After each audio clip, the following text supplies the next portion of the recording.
Well, I was after I put together this 1911 and 9 millimeter, I was having a problem trying to feed my.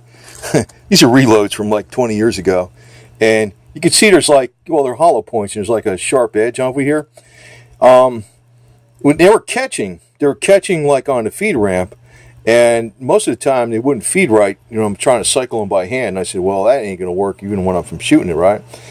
And then I tried some other hollow points. It seemed a little bit better. But what I did was I took out the Dremel tool, and I didn't do much, but they feed fine by hand, so I figured it's going to operate fine. I'll show you what I did. It's just it was a tiny little edge on the corner of the feed ramp, right where it was really like if this was going in and this was the top, it was like on towards the bottom of the side, it was catching just a little bit. And I just rounded out where that sharp corner was on the feed ramp, and I could cycle them through no problem now. It was like a 5-minute fix. So that's cool because I got loads. If these work, I got loads of these stuff. I got, they're actually what they are. Winchester 115 grain projectiles. They're like bulk ammo. Reloaded them a long time ago. I think it was 4.9 grains of Winchester 231 powder, you know, and they're in ammo cans and plastic bags and stuff and whatever. So if that's cool, they've been reloaded a few times, so if I shoot them this time, I'll just throw away the brass, you know, because but if they work, that'll be my carry ammo, my target ammo, whatever the hell it is. Let me just pull this thing apart and show you what it is. Okay, so you're looking at, you know, the bottom of the slide, and hopefully this is focusing okay. This is the, this is right where the, right here.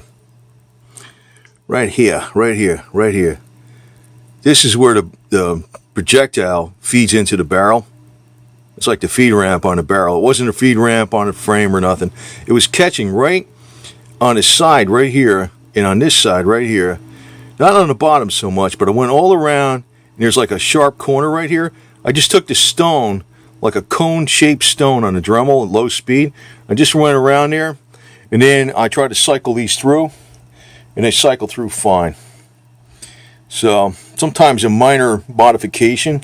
I wouldn't do a lot, you know, if you do stuff like this. I wouldn't do a lot, but try to look very carefully to see where the round catches.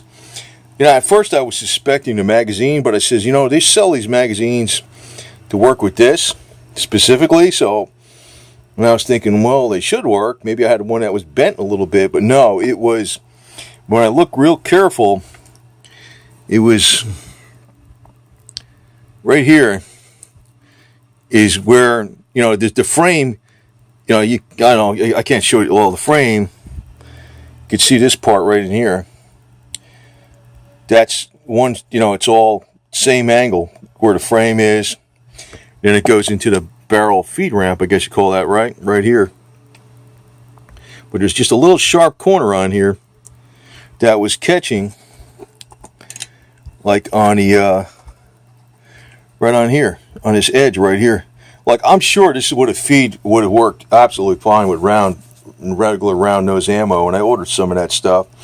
But since I got a gazillion of these things, I was thinking, you know, let me just try doing a little modification. So looks like it's going to work fine. So I said, well, that's cool. And that's, you know, a lot of times you'll get a, you know, sometimes it doesn't like this ammo or doesn't like that ammo or whatever, and you got to find the ammo it likes. You know, if you're looking at it real careful, you could kind of see where it's hanging up, and it could be a tiny, tiny, you know, 0.02 of an inch taken off of the corner of some sharp corner or something, or sharp edge, that can make all the difference in the world. So that's all I did. And you know, I was putting the rounds in here in the magazine, and I was cycling the back to slide by hand, and I said, whoa, it's feeding and ejecting fine. So more than likely it's going to work fine.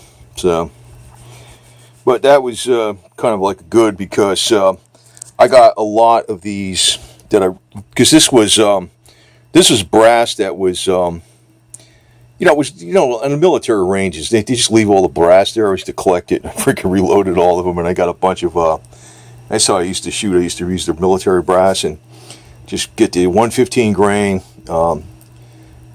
It was Winchester bulk from Midway. Then I used to use the small pistol primers, non-magnum, with 4.9 grains of Winchester 231 powder.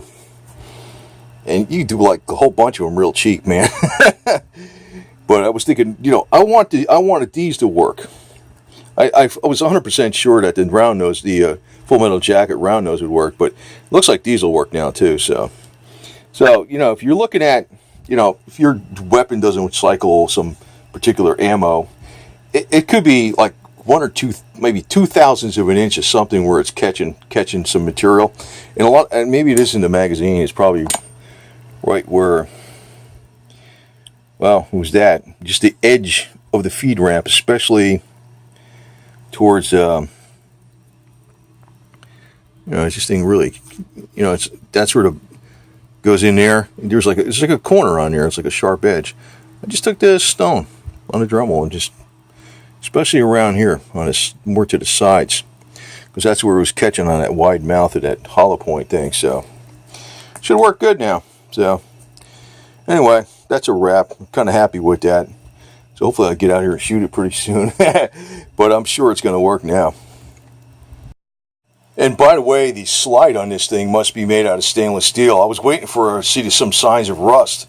So yesterday I kind of took a damp cloth and I put water on this thing and I closed the case. And I says, if it doesn't rust, after I put some water on it and close the case and let it evaporate inside the case, it must be stainless steel. So it is stainless steel. The barrel's stainless steel, the magazine stainless steel. They got some pretty good parts in these stealth arms. And so you know what I'm doing? I'm not gonna put any kind of finish on it. It's just gonna be like this.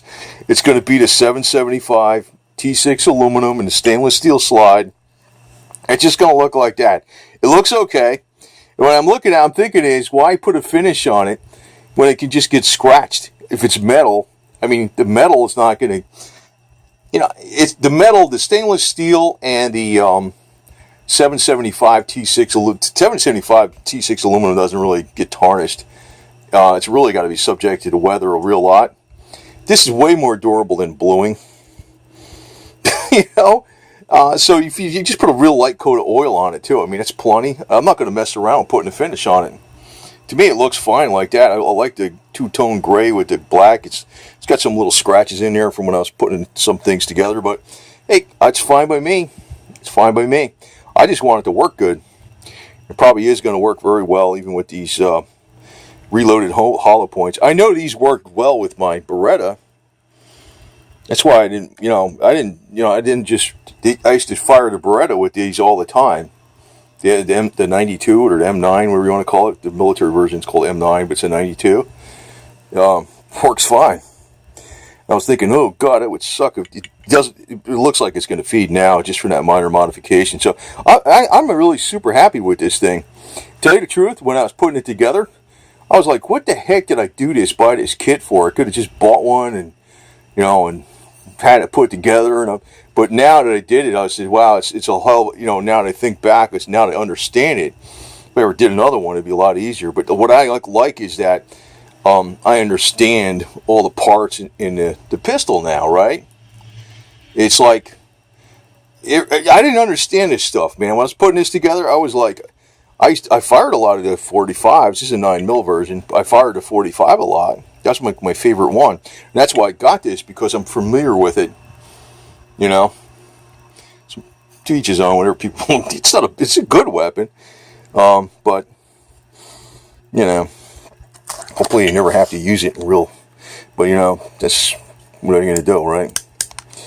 Such is life, Could be up there in my Tennessee property, and a big critter can come by and try to bite me. Then I can use it for that, right? That's one good thing about having that concealed carry permit. Like, I can go to my Tennessee property. I can travel through Georgia. I could take this, and that Tennessee property is way up there in the hills. I haven't been up there yet. It's out there, man. It's like, God, I'm sure there's a lot of dangerous critters there. And I know a 9mm is probably not it's better than nothing. It's better than having a stone on you or something. Somebody tries to, I don't know what it would be, you know, but you never know. And, you know, in the South, it's pretty cool. You can have your concealed carry permit. You can go pretty much anywhere except for like New Jersey or California or something, you know. There's most of the states in the South, you got reciprocity. And if I have my knife and I have it in my pocket, like in Georgia, well, you can put a knife in your pocket in Georgia as long as it's under 5 inches. And if it's over 5 inches, I think then you got to get the weapons permit. But, you know, in Florida, it's different. Like, you can't put a lot of, well, pocket knives you can, but if it's locks back, you know, whatever. It depends on who, there's discretion on it. But, you know, it's like, it's good having that concealed weapons permit. Because, say, for instance, you just wanted to put your knife in your pocket. And a knife, I consider an absolute tool. I mean, I use that for mechanic work all the time. And that really kind of bugs me that they got, you know, what are you going to have, steak knife laws when you're going to a restaurant or something? You know, I'm kind of digress, but you know, I actually am happy with this now because I feel good. I was cycling through, you know, if these eject good with the projectile, the weight of the bullet on here, and they're popping out of there, no problem. Just me working the slide by hand. The brass with this projectile off is going to sling out of there, no problem. And if they're feeding in there, no problem. Me just working the action by hand, it's, you know, more than likely it's going to work because the spring that's in there is that variable spring. And I think this kit is from Stealth Arms. Is actually, I think they got some really good parts in there. I think they make most of their parts, not the barrel, but all the parts are made out of metal. They're made out of either some kind of steel or stainless steel or 775 T6 aluminum. There's no plastic parts. I don't think even the trigger is plastic. I don't think there's any plastic parts in this. So the parts are in a barrel. I think it's a real good quality. I forgot what brand. I think it's a name brand stainless steel barrel. And the magazine's high quality. And it actually is pretty high capacity. It's not that thick too. You can put thinner. It's got the whole grips on it. It's 9 plus 1 in the chamber, and I don't know.